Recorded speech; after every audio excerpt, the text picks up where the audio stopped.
Shalom, mes peuple de Dieu, je suis dans la joie de revenir encore au milieu de vous. C'est votre humble serviteur et l'évangéliste, Michel Banfou.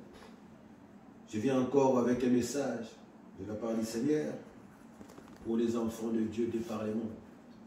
Si vous permettez avec toute humilité, je vais prier pour la parole. Merci, Roi des gloires, à Christ Jésus, le véritable Dieu. Merci encore une fois de plus pour cette grâce que tu as donnée à ton serviteur, Père. Manifeste-toi puissamment, Père, à travers le message de ces jours, Seigneur. Est-ce que ce message, Père, puisse toucher tes enfants là où ils se trouvent, de par le monde, Père. Toute personne qui écoutera ce message, Seigneur, voit sa vie changer. Toute personne qui écoutera ce message, Seigneur, se réveille, Seigneur, et prend courage et marche vers Christ Jésus, le roi des rois. Manifeste, déverse l'onction d'enseignement des prédications à ton serviteur. Embrase mon âme, embrase mon esprit, Seigneur, par ton fait, Seigneur. Manifeste ta puissance jusqu'à la fin. Règne au milieu de nous, toute seigneurie, autorité qui n'honore et ne confesse pas Christ, le roi, le fils du Très-Haut, soit chassé dans ce lieu au nom du puissant nécessité. Christ est Jésus, le roi des rois. Amen. Prenons nos Bibles. Nous allons lire la parole du Seigneur dans l'Évangile de Matthieu. Matthieu chapitre 18, versets 1 à 4. Matthieu, Évangile de Matthieu chapitre 18, versets 1 à 4. J'ai la parole du Seigneur. En ce moment, les disciples s'approchèrent de Jésus et dirent: qui donc est le plus grand dans les royaumes des cieux? Il appela à lui un petit enfant, les plaça au milieu d'eux et dit: en vérité, je vous l'ai dit, si vous ne retournez pas à l'état des enfants, vous n'entrez pas dans le royaume des cieux. Qui donc se fera petit comme ce petit enfant-là, celui-là est le plus grand dans le royaume des cieux. Parole du Seigneur. Est-ce que nous pouvons entamer la parole du roi Christ Jésus? Bien-aimés, le thème de notre message de ces jours, et c'est là que nous devons le tirer au passage de ce que nous venons de lire. Le royaume de cieux est pour les petits-enfants. Le royaume des cieux est pour les petits-enfants. Toute personne qui se dit enfant de Dieu doit marcher selon la doctrine de Dieu. De Jésus-Christ, qui consiste à marcher dans la persévérance, à marcher dans l'amour et dans l'obéissance. Tout chrétien qui se dit disciple de Jésus-Christ doit faire la volonté du maître qu'on appelle Christ. Sinon, il n'est pas digne d'être appelé disciple de Christ. Amen. Donc, tout disciple de Jésus-Christ doit marcher selon la discipline du Seigneur. Quand tu ne fais pas la volonté du maître, tu n'es pas digne d'être appelé son disciple.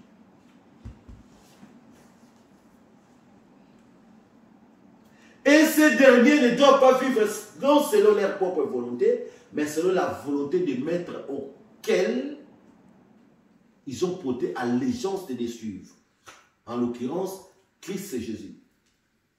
Pourquoi? Parce que les disciples-là, c'est une école de vie, d'enseignement,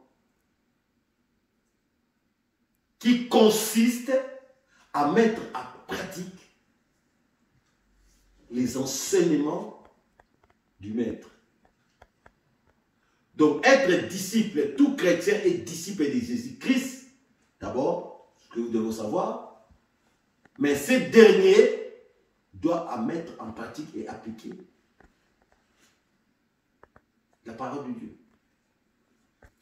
Vous savez, un jour, les disciples sont venus poser la question au Seigneur, de savoir qui est ou qui sera le plus grand dans le royaume de Dieu. Mais le Seigneur a fait venir un enfant, et les a placés au milieu d'eux pour leur dire, celui qui veut être grand dans le royaume de Dieu, doit être comme cet petit enfant. Or, la réponse du Seigneur a dévolé. Premièrement, d'abord, il faut savoir, nous pouvons décoder en deux questions. Que faire pour hériter le royaume de Dieu? La première question. Et la seconde, il faut commencer par là. Et qui seront le plus grand dans le royaume de Dieu? Parce que pour être grand dans le royaume de Dieu, il faut déjà commencer par entrer. Donc, ces deux questions ont une seule réponse. C'est-à-dire, pour hériter le royaume de Dieu, il faut devenir comme un petit enfant. Pour être grand aussi dans le royaume de Dieu, il faut devenir comme un petit enfant. Pourquoi? Parce qu'un enfant a l'état. Enfant, il est innocent et un enfant ne fait que la volonté de ses parents. Un enfant, un petit enfant, n'a pas d'autre modèle que ses parents. Donc, cette réponse que le Seigneur disait, pour rentrer dans le royaume des cieux, il faut se faire petit. Pour hériter le royaume de Dieu. Ça, tu fais ça, c'est simple. C'est-à-dire, il faut faire que la volonté de son Père, la volonté de notre Père céleste. Je vais vous donner un exemple. Un enfant qui a 6 mois, 1 an, 8 mois, 1 an, 9 mois, 1 an, un enfant qui a 3 mois, 6 mois, 9 mois ou 12 mois, qui est allaité par sa mère, ce dernier ne doit même pas penser dans sa tête que les laits ou les seins maternels sont, ou le lait qui sort du sein maternel est de mauvaise qualité ou est mauvaise. Cet enfant qui est porté matin, midi, soir par sa mère ne doit même pas penser que sa mère ne l'aime pas. Il a confiance les yeux fermés. Un enfant qui est habillé par sa mère, ce dernier ne doit pas penser que les habits que ses parents lui achètent sont de mauvaise qualité. Non. Parce qu'il est enfant, il dépend totalement de ses parents. Il fait tout ce que les parents lui disent. Il en va de même. Il en soit de même pour toute personne qui veut hériter le royaume de Dieu. Il faut se transformer comme un enfant. Il faut, c'est-à-dire devenir comme un enfant. Pourquoi devenir comme un enfant? Parce qu'un enfant ne fait qu'obéir aux instructions de ses parents. Nous sommes les enfants de Dieu. Nous devons marcher selon les principes. Nous devons marcher selon les lois et les principes divins. Vous savez, quand une personne croit grandir, c'est là où les erreurs commencent. Quand un enfant croit grandir, il commence à faire n'importe quoi. Il commence à accumuler des erreurs et des désobéissances. C'est pareil avec nous étant enfants de Dieu. On se croit grandir. Or, c'est la même erreur fatale que Adam avait commis dans les jardins. Il a cru grandir et dans sa tête, il se croyait grand il voulait plus dépendre de personne. C'est l'erreur monumentale qu'il avait commise, qui l'a mené dans la chute. Bien-aimé, quand on parle de grandir, on parle de grandir spirituellement dans la maturité spirituelle, pas en taille.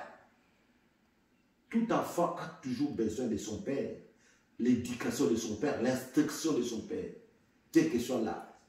Adam, le premier homme, le premier Adam bien sûr, il a cru grandir et il a voulu être devenu indépendant. Il a fini en dehors du jardin.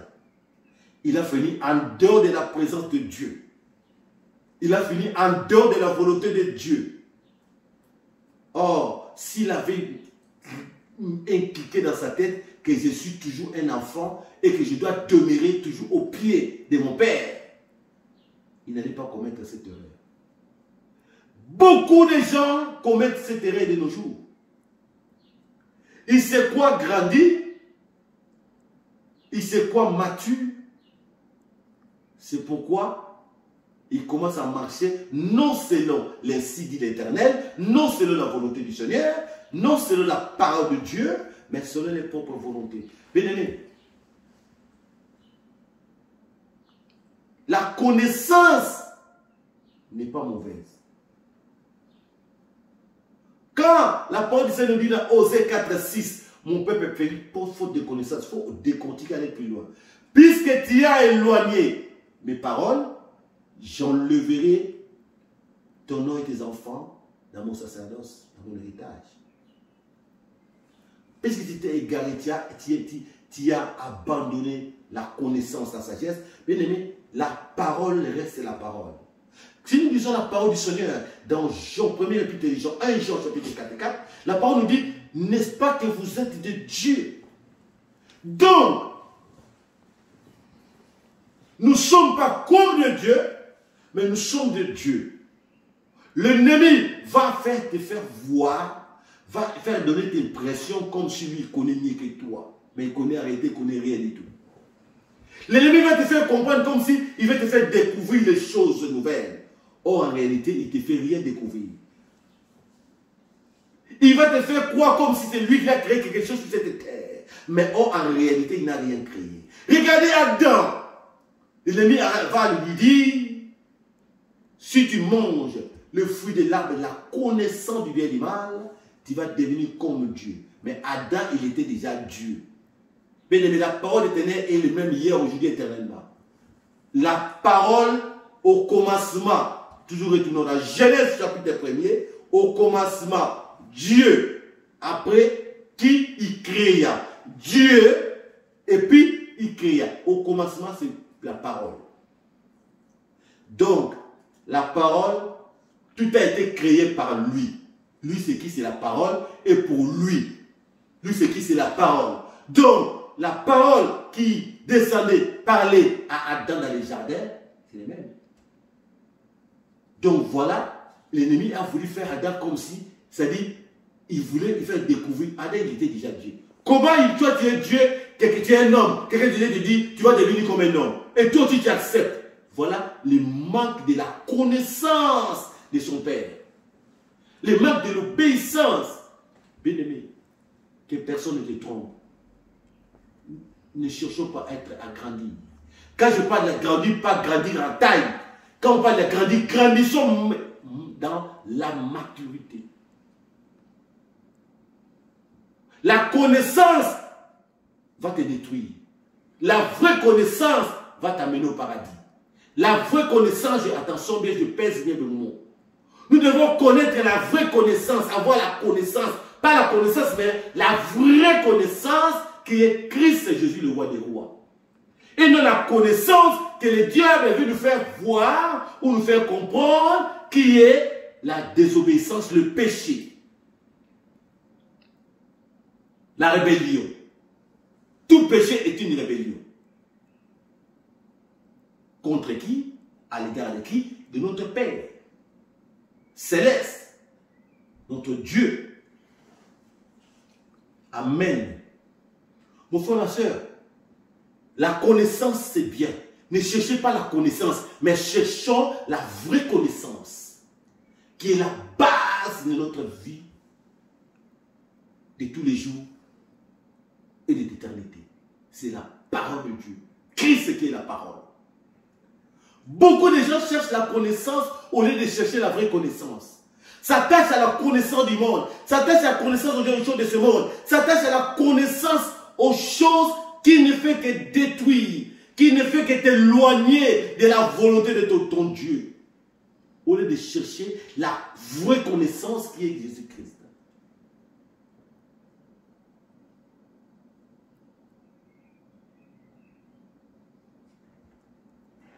Bien-aimé, tout a été créé par Dieu.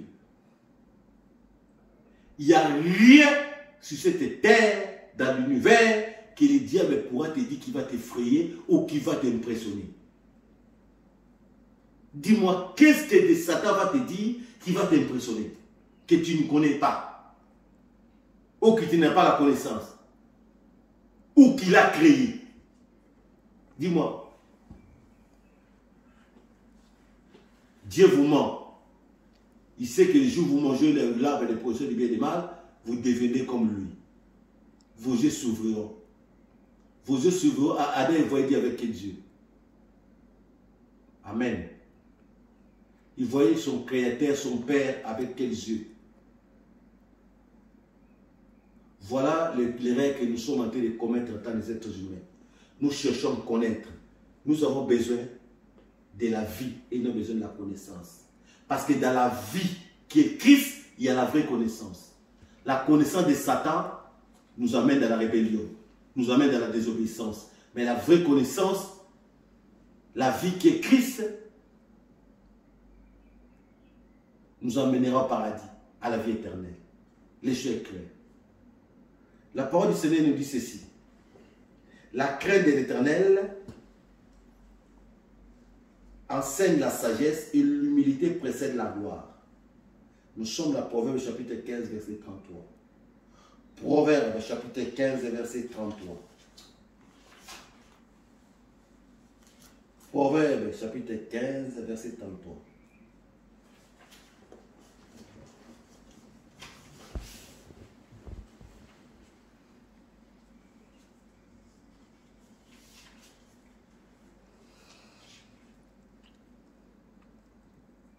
Proverbe. La crainte de l'Éternel enseigne la sagesse et l'humilité précède la gloire. Quand on parle de l'humilité précède la gloire, nous devons être humbles à l'égard de notre Dieu. De votre humble, devenir comme des petits enfants. Est-ce que nous comportes-tu comme un petit enfant? Toi qui veux hériter le royaume dessus. Est-ce que tu comportes-tu comme un petit enfant? Ou tu fais les choses à ta tête? Comment veux-tu devenir grand? D'abord, il faut commencer par entrer dans les royaumes de cieux. Et puis, savoir si tu seras grand. L'humilité. L'humilité à l'égard de qui? À l'égard de notre Dieu. À l'égard de qui? À l'égard de sa parole, ses instructions, à l'égard des recommandations de notre Dieu. Nous devons être... Bien aimé, quand on parle de l'humilité dont on parle, nous devons savoir, c'est d'abord un état d'esprit. Être humble, c'est d'abord un état d'esprit.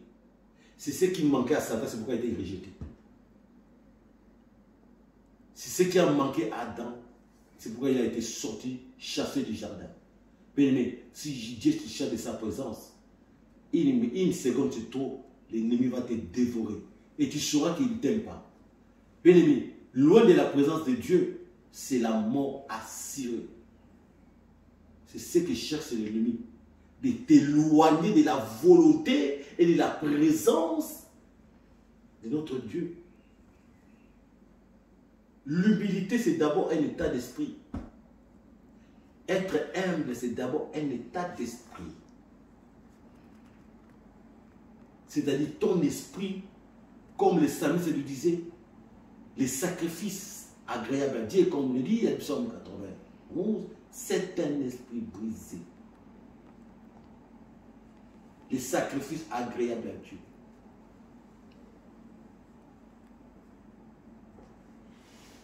Comme les psalmistes nous le disent, nous devons avoir un esprit d'humilité. Je continue, bien aimé le Seigneur. Puisque sans l'humilité, tu ne peux pas marcher dans la sanctification, dans la cadre de l'obéissance. Or, la parole continue, la parole du Seigneur nous dit encore dans Hébreux, chapitre 12, 14 ici, cherchez la paix avec tous et la sanctification sans laquelle personne ne verra Dieu. Sans la sanctification, tu ne peux pas voir Dieu. Sans la sanctification, tu ne peux pas hériter le royaume de Dieu. Alors la sanctification marche de pair avec l'obéissance. La sanctification marche de pair avec la crainte. Un enfant ne fait qu'obéir. Un enfant ne fait que ce que ses parents lui disent. Est-ce que tu fais ce que tes parents, ton père te dit? Est-ce que tu fais ce que notre Père Céleste nous dit? Ou tu fais les choses à ta tête, tu te crois grandir? Mon frère, ma soeur, si tu te crois grandir, tu finiras comme Adam, hors de la présence et la volonté de Dieu.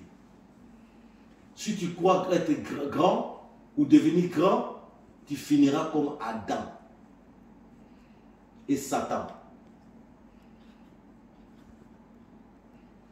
On parle d'Adam parce que Satan n'est pas l'enfant de Dieu. On parle d'Adam parce que nous sommes de Dieu, nous sommes l'image de Dieu. Si tu crois grandir, tu vas commencer à faire des choses sans pour autant demander la volonté de Dieu. Mon frère, ma soeur, beaucoup de gens, combien de gens font des choses sans la volonté de notre Père? Pose-toi la question de savoir les actes que tu poses, la façon, la manière dont tu te comportes sur cette terre est conforme à la volonté de Dieu, de notre Père. Est-ce que es-tu réellement sous la soumission de notre Père? Fais-tu réellement sa volonté? C'est les questions que nous devons nous poser. Donc, tu dois savoir, en agissant ainsi, en faisant ce qui te plaît, au lieu de faire ce qui plaît à ton Dieu, tu es déjà loin de la volonté de Dieu. Tu sors déjà dans les cadres que Dieu a tracés. Comment veux-tu être protégé par ton Père si tu t'éloignes de sa volonté? La volonté du Père te protège. La volonté du Père, c'est ce qui permet à ce que tu sois sous la protection. L'obéissance vaut mieux que les sacrifices. C'est la parole du Seigneur. Adam n'a pas obéi. L'obéissance vaut mieux que les sacrifices.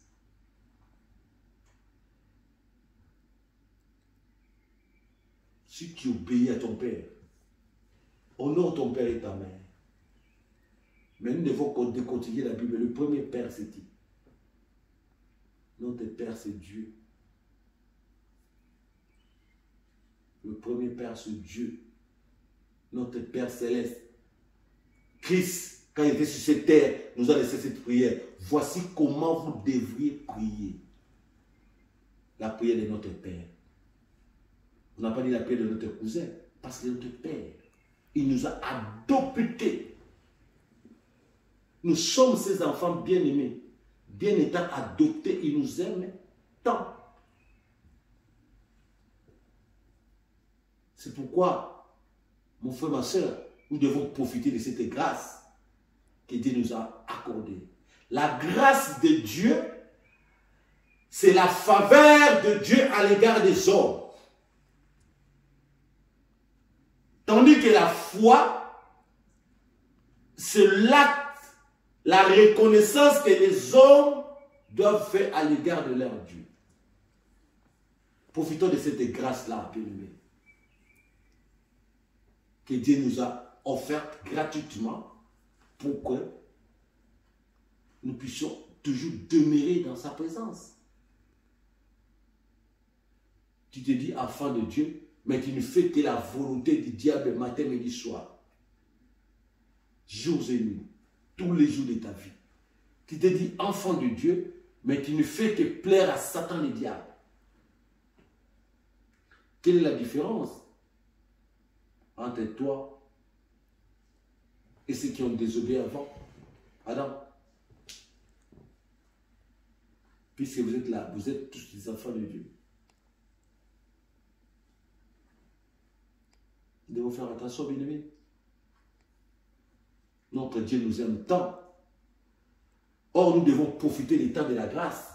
Nous devons profiter de son amour. Parce que sa nature d'abord, c'est la bonté. Sa nature d'abord, c'est l'amour. Nous devons profiter de ça. Pourquoi? Pour que nous puissions s'avancer davantage auprès de lui. Pour que nous puissions développer cette intimité avec lui.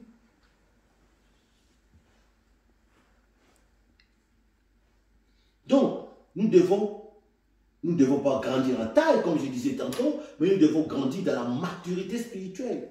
C'est-à-dire, nous devons savoir discerner les biens et les mal. Attention, je n'ai pas dit connaître les biens et les mal, comme les diables ont menti à Adam. Discerner et connaître, c'est deux choses différentes. Je pèse bien les mots. Nous sommes là pour discerner les mal, et pas pour connaître les mal. L'homme ne peut connaître les mal qu'en l'appliquant. Dieu ne nous a pas appelés à connaître les biens et les mal. Dieu nous a appelés à discerner les biens et les mal. Discerner, ça veut dire quoi? Signifie percevoir ou se rendre compte. Tandis que connaître, c'est quoi? C'est faire une idée ou avoir de la connaissance ou de l'expérience. Avoir ou faire l'expérience à quelque chose. C'est ce que le diable a poussé Adam. Avoir l'expérience ou à chercher à voir l'expérience dans le mal. Or, Dieu nous a appelés à discerner. Un enfant de Dieu doit discerner le bien et le mal. Ça dit, le mal. Je ne peux pas m'approcher du mal. Je ne suis pas là pour connaître le mal, je suis là que pour appliquer les biens. Nous sommes là que pour manger le fruit de l'arbre de vie qui est Christ, qui consiste à marcher dans la piété, dans l'obéissance, le fruit de l'arbre de vie, dans la crainte, dans la sanctification. C'est ça le fruit de l'arbre de vie. Parce que la crainte, la sanctification, la piété, l'obéissance donnent la vie. Tandis que la connaissance, l'arbre de connaissance, t'amène à la mort et t'éloigne de la présence de Dieu. C'est pourquoi, mon frère, ma soeur, nous devons savoir, nous devons, pour hériter le royaume des cieux, il y a des conditions. Nous devons redevenir à l'état d'un enfant. Nous devons nous comporter comme un petit enfant. C'est-à-dire, nous devons avoir les regards, la conscience, la pensée, le cœur humble tourné vers notre Dieu et faire que la volonté de notre Père. Et deuxièmement, pour être grand dans ce royaume, dans le royaume des cieux, bien sûr, il faut aussi être comme un petit enfant. Puisqu'un enfant est ignorant du péché. Un enfant ne fait pas le péché. Il ne connaît pas le mal. Donc, nous devons voir l'état d'un enfant, c'est-à-dire le péché, nous ne devons pas connaître les péchés. Quand on parle, c'est-à-dire, prendre l'état d'un enfant, c'est-à-dire, tu ne dois même pas connaître les péchés. Le mal ne doit pas être dans notre dictionnaire. Le mal ne doit pas être dans notre partage.